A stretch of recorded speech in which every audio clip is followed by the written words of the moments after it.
믿습니다. 우리가 언제나 어디서나 우리 주님의 손에 붙들려 살아가는 하나님의 백성 되시기를 주님의 이름으로 축복합니다. 여러분 요즘 어떻게 지내고 계십니까? 잘 지내고 계십니까?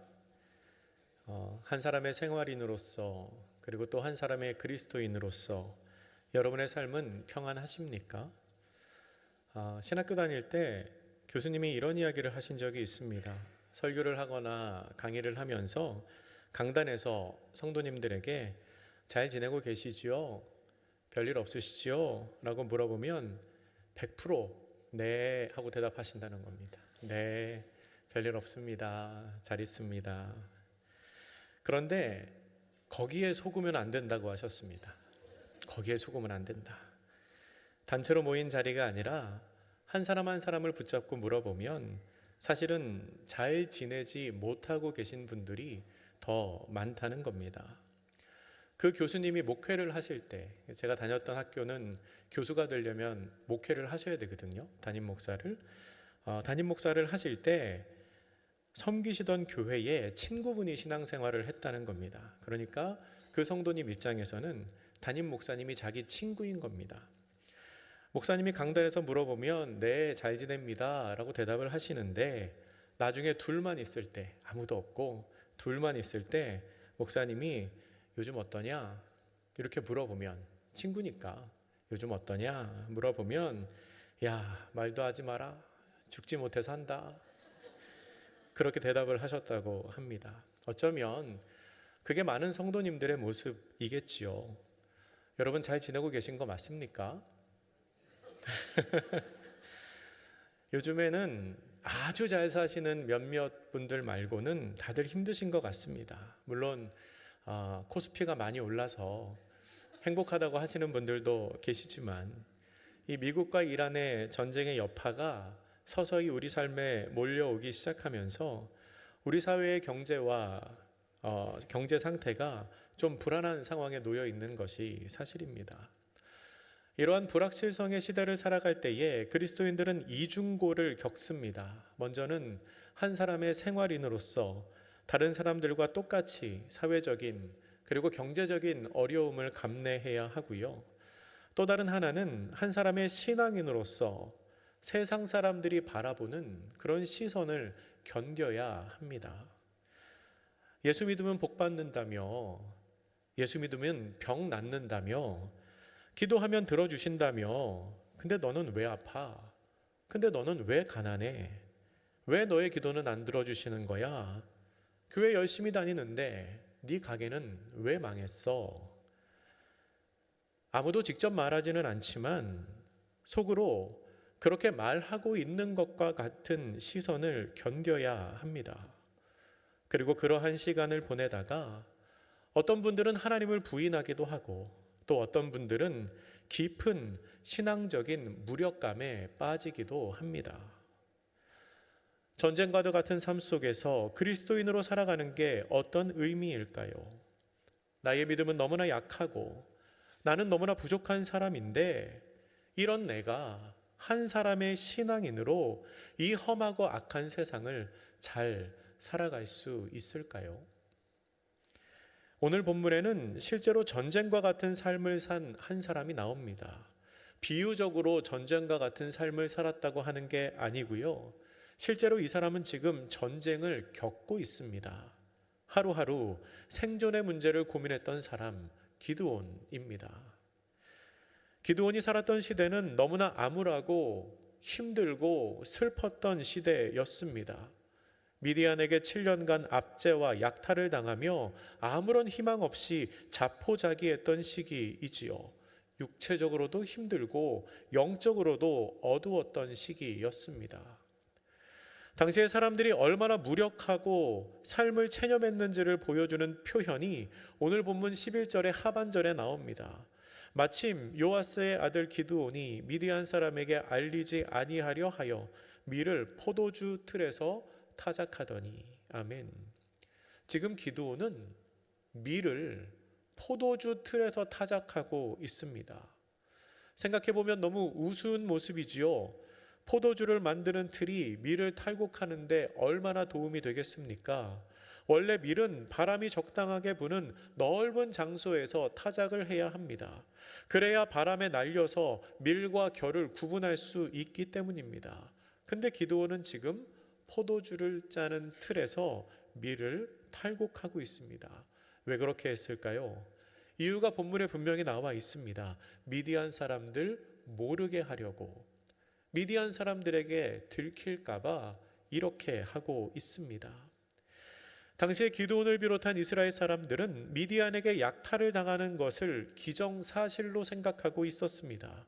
그리고 그러한 상황에 맞설 생각은 전혀 하지도 못한 채 그저 이번 한 번만 안 걸리기를 바라고 있는 겁니다. 무력감에 빠져 있는 것이지요. 상황을 바꾸려는 의지도 노력도 없습니다. 그렇게 무력하게 지내고 체념하고 있을 때에 여호와의 사자가 기드온에게 나타납니다. 그리고 기드온에게 이상한 말을 합니다. 오늘 본문의 12절 말씀 우리 같이 읽어보겠습니다. 시작. 여호와의 사자가 기드온에게 나타나 이르되 큰 용사여 여호와께서 너와 함께 계시도다 하매. 아멘. 여호와의 사자는 기드온을 향하여 큰 용사라고 부릅니다. 그러면서 하나님이 너와 함께 계시다라고 말합니다. 기드온은 굉장히 당황했을 겁니다. 속으로 이렇게 생각했겠지요. 내가 큰 용사라고? 하나님이 나와 함께 하신다고?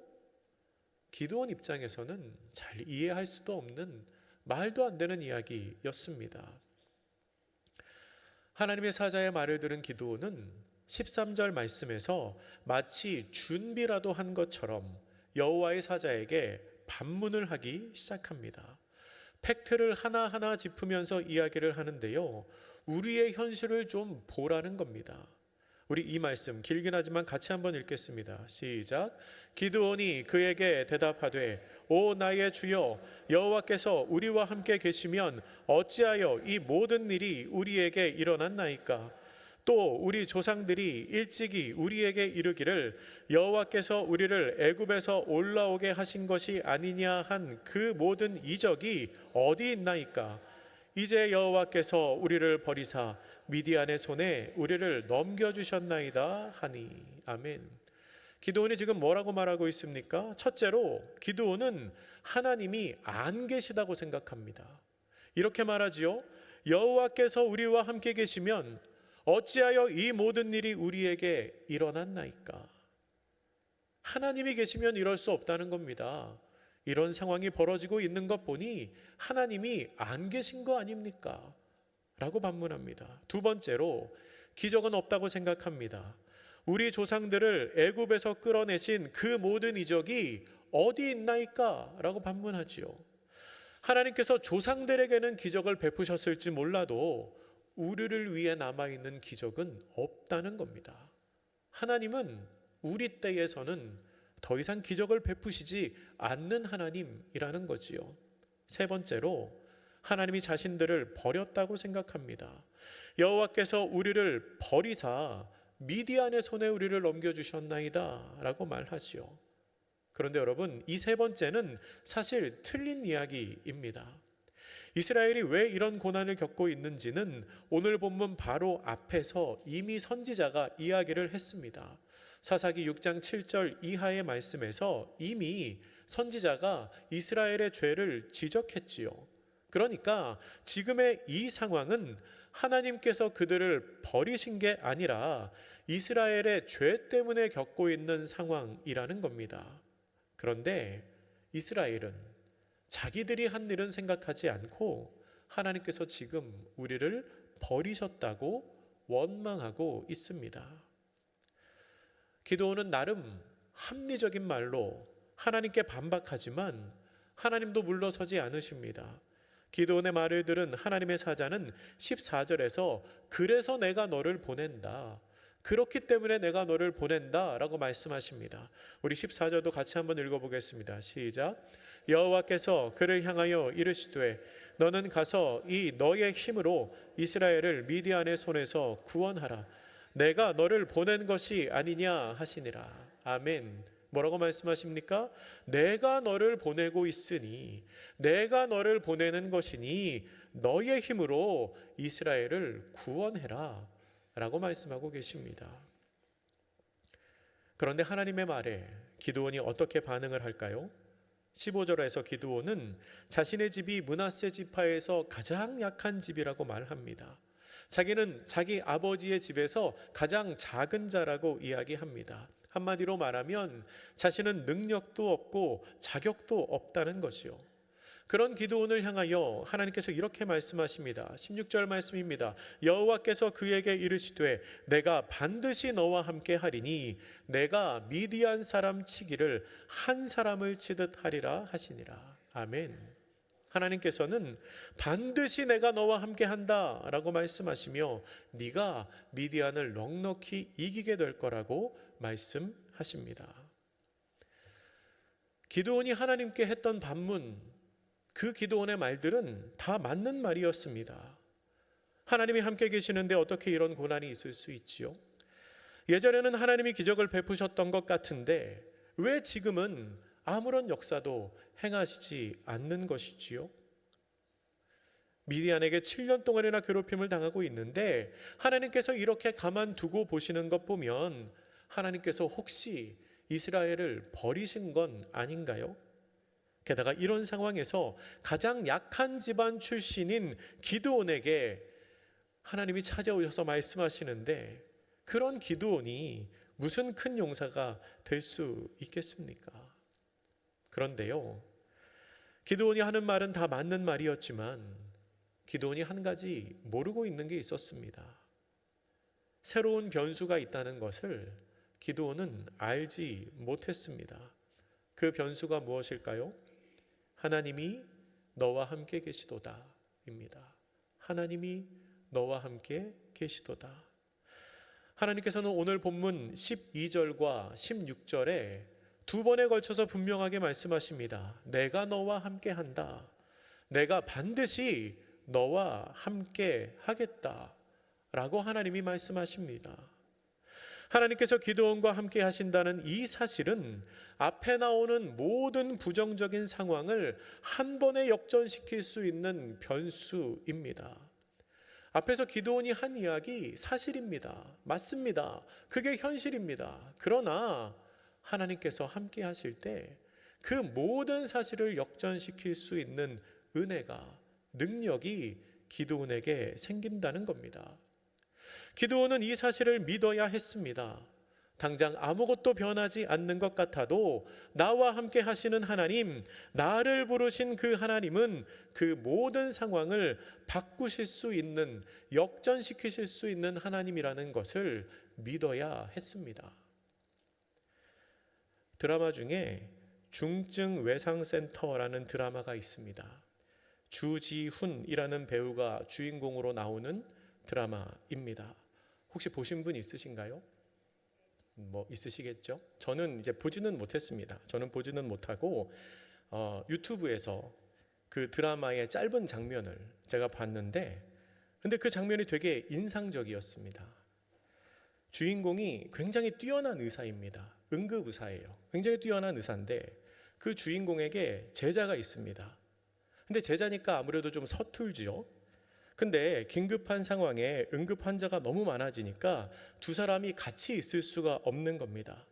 제자가 혼자서 위급한 환자를 봐야 하는 상황이 되었습니다. 근데 정신을 못 차립니다. 자신 없어 하고요. 불안해합니다. 그렇게 자신 없어 하는 제자에게 주인공이 이렇게 말합니다. 다른 생각하지 마. 너 할 수 있어. 널 믿는 날 믿어. 나 믿지? 이게 주지훈이 하면 되게 멋있는 대사인데, 근데 이제 제가 하니까 별로 감동이 없어요. 감동이 이제 없는데 한번 잘 생각해 보세요. 자, 다시 한번 해볼게요.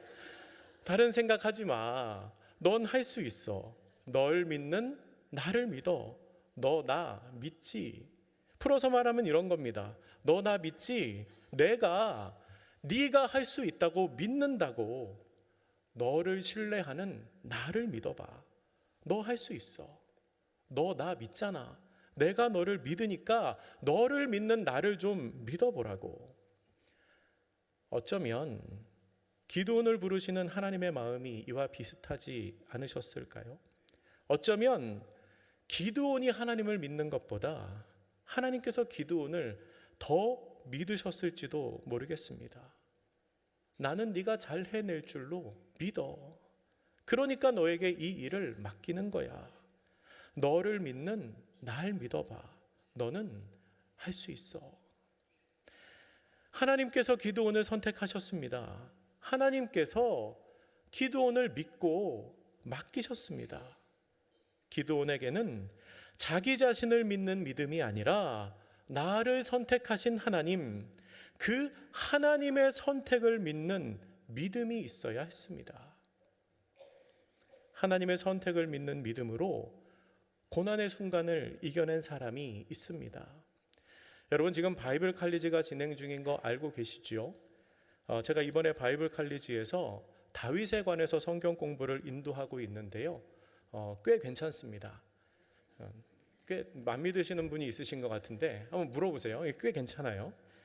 다른 분들의 강의는 이제 매우 훌륭하고 다윗도 뭐 들을만 합니다.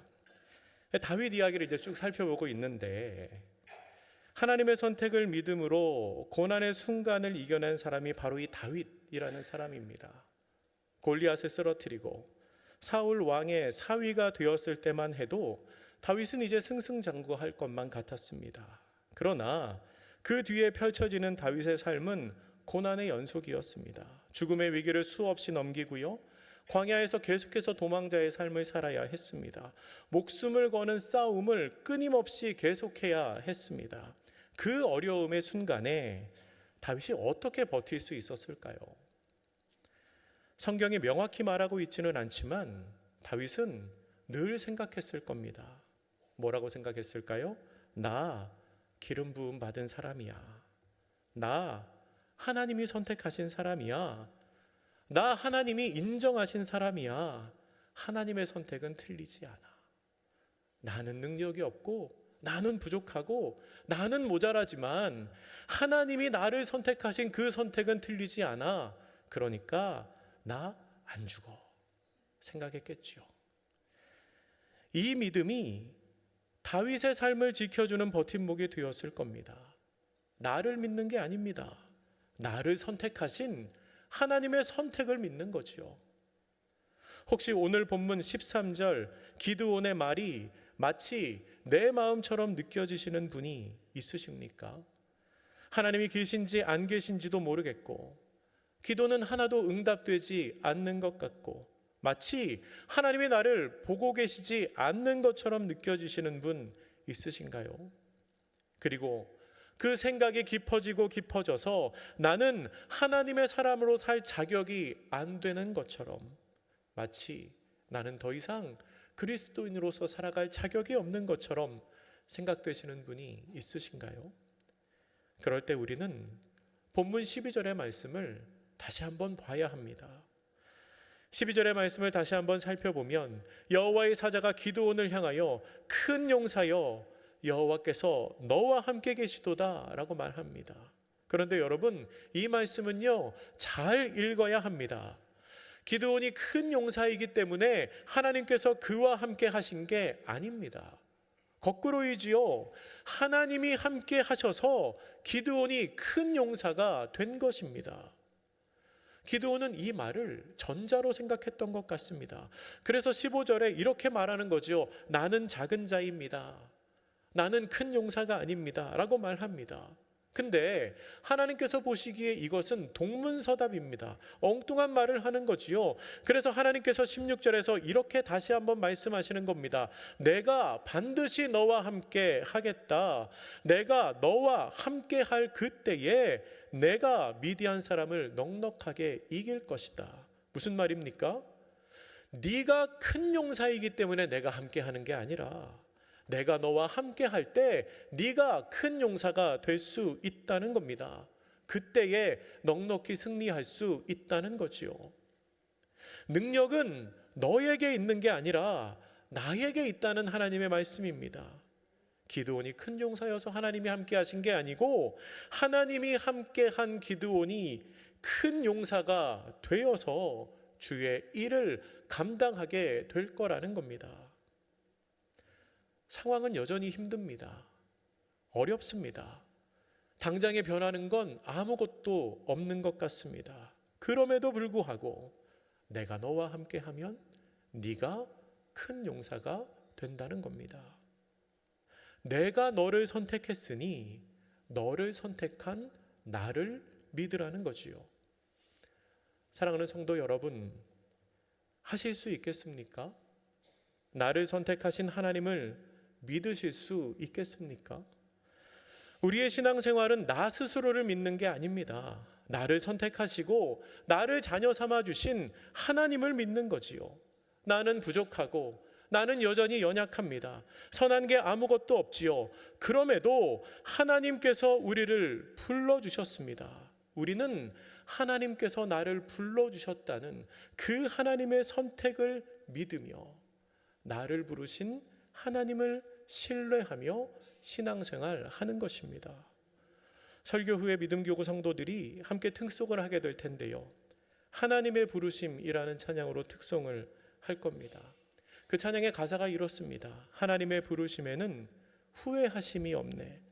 내가 이 자리에 선 것도 주의 부르심이라. 하나님의 부르심에는 결코 실수가 없네. 나를 부르신 하나님의 신실하심을 믿네. 작은 나를 부르신 뜻을 나는 알 수 없지만 오직 감사와 순종으로 주의 길을 가리라. 때론 내가 연약해져도 주님 날 도우시니 주의 놀라운 계획을 나는 믿으며 살리. 날 부르신 뜻 내 생각보다 크고 날 향한 계획 나의 지혜로 측량 못하나 가장 좋은 길로 가장 완전한 길로 오늘도 날 이끄심 믿네. 아멘. 아멘이십니까? 아멘. 이따 믿음교구 특송할 때 같이 부르실 수 있는 기회를 드리겠습니다. 작은 나를 부르신 뜻을 나는 알 수 없지만 오직 감사와 순종으로 주의 길을 가리라. 이것이 우리의 삶의 고백이 되기를 축복합니다. 그렇게 주의 길을 걸어간 저와 여러분 되시기를 주님의 이름으로 축복합니다. 기도하겠습니다. 사랑의 하나님, 이 세상에서 그리스도인으로 살아가는 것이 참 쉽지 않은 일입니다. 게다가 저희들은 주님 앞에 내세울 것이 아무것도 없습니다. 하지만 선한 것이 하나도 없는 저희들을 주님께서 불러 하나님의 자녀로 삼으시고 이 땅에서 주님의 뜻을 이루며 살아가게 하시니 감사합니다. 나를 부르신 주님의 뜻에 순종하며 나를 선택하신 주님의 선택을 신뢰하며 오늘도 주의 뒤를 따라 걸어가는 우리 모두가 되게 하여 주시옵소서. 감사드리며 예수님의 이름으로 기도드립니다. 아멘. 이 시간 믿음교